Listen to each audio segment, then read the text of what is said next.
I think that Nas wrote his verse to that record first.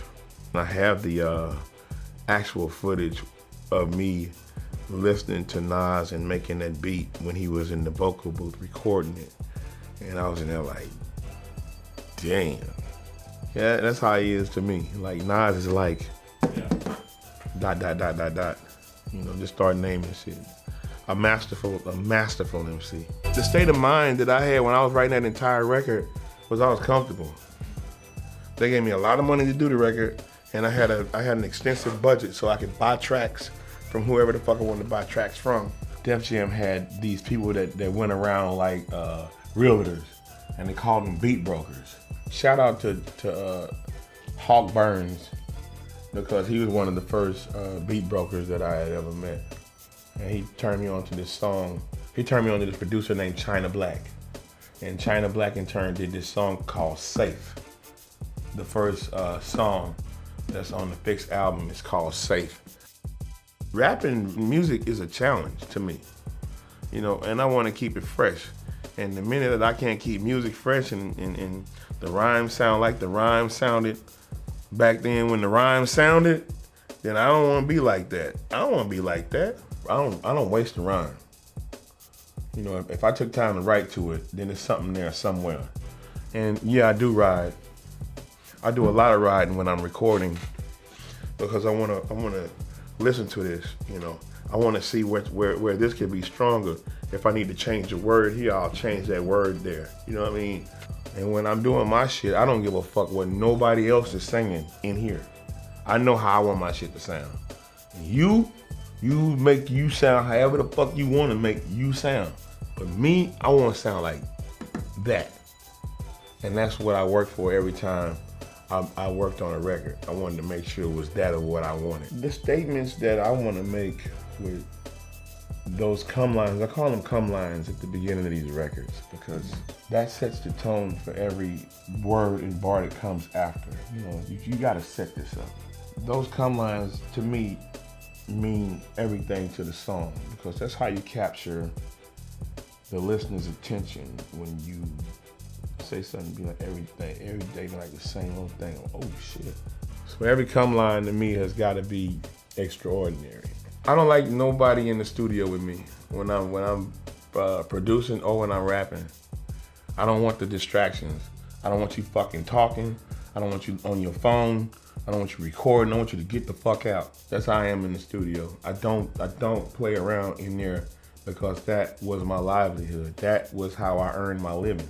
So I took it serious as fuck, okay? Like I was serious about it. I wrote, I Seen a Man Die. I was drinking beer and on painkillers, and I smoked a joint, and I just didn't never want to be high like that again. Jay-Z with a Kanye beat, and Guru was playing the songs on the board. And a beat would play, and Jay-Z would say, go to the next one. Beat plays, next one, beat play, and he'll start vibing to a beat. And then he'll be like, and he'll look at you and go, ooh, ooh, and he'll go lay the shit. Like that fucking, it's over. That's Jay-Z. You sit there and, ooh, ooh, and he'll go. He gonna lay that shit down. Like Jay-Z and I exchanged a lot of records. And the cool thing about it is he was on the Fix, man. I wanted to get Jay-Z and Nas on my album at that time because they were feuding. And that was kind of like that circle with Peace, like, let me bring these two together on a record and show the world that it's just rap, you feel me? I think that Nas wrote his verse to that record first. I have the actual footage of me listening to Nas and making that beat when he was in the vocal booth recording it. And I was in there like, damn. Yeah, that's how he is to me. Like Nas is like, dot, dot, dot, dot, dot. You know, just start naming shit. A masterful MC. And why they were feuding, that's not my business. You know, I wanted to make the dopest fucking record that I can make, and I feel like to make the dopest fucking record that I can make, I would have to have two of the best MCs of all time on that shit. And it's unity between me and Jay, and it's unity between me and Nas. So here I'm extending my hand and we reaching out to each other here. And that's the end of that. I got tons of records from Kanye West. Kanye's a dope ass rapper. I would put Kanye's beats up against anybody's shit. Like, Kanye had fucking smoke. Never, never, never, never change. That's Kanye with that shit. In Cold Blood on the Fix album, that's Kanye with that shit. Yeah, Kanye did the original Heaven, and the original Heaven sounds like the back part of Heaven, all the way through. But I just thought it would be just ingenious for us to take those two songs and put them together. I don't know how I met Knots, but I know that Daryl was his manager, and they were adamant about getting me to Virginia. And he played that fucking Keep Me Down record. And I laid that on the spot. And that was just, just out my head, onto my pad, and out my head, and just thinking and going for it. I remember going to Virginia Beach and fucking with the Neptunes. I know we recorded it, and then he had a lady on it first, that sung it first. I don't remember her name.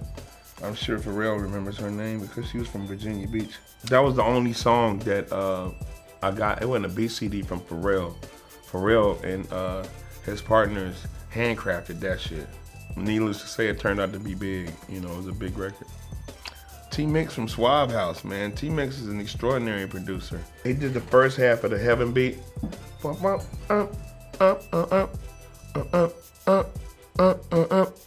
I wanted to intertwine those two records together.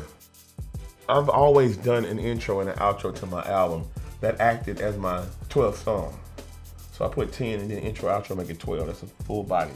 The intros just set the tone for what the rest of the album's gonna be like. And that was me singing on the Fix. That was me singing. In the beginning of the Fix, that was me. I never put this out, man, because this was so fucking mean.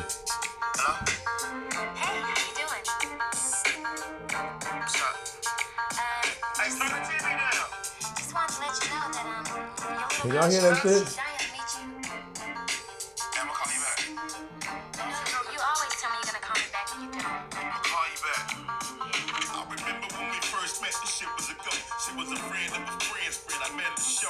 Bright skin, cold black. A badass song. But deep down, I can feel it. This broad wasn't right. I wasn't trying to fall in love with this bitch. I was looking for some company. Something gushy and snug for the dick. Then I saw her backstage. Now she up in my room. Took a shower, stepping out. Position assumed. Ass naked on the bed, all across the spread. I mean, this girl was a med. Them had told me what her name was, so I'm calling her Red. This girl was a fed. She cut a deal with the government to get out some shit. But the biatch snitch. When I heard it, yo, that's a badass song, man. That's a badass song, but that's a totally different subject. But that the drums and the doo doo doo doo doo. Do do do do do do do. That's all me, baby. I don't just go in the studio for 2 weeks and finish an album. It may take me 5 years to do an album.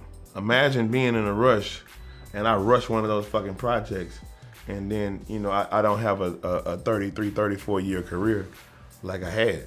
You gotta make sure your shit is fucking airtight. Every time you make a record, every time you make an album, it's gotta be like, wow. I can't even, this song's so good, I can't fast forward it to the next. Hey yo,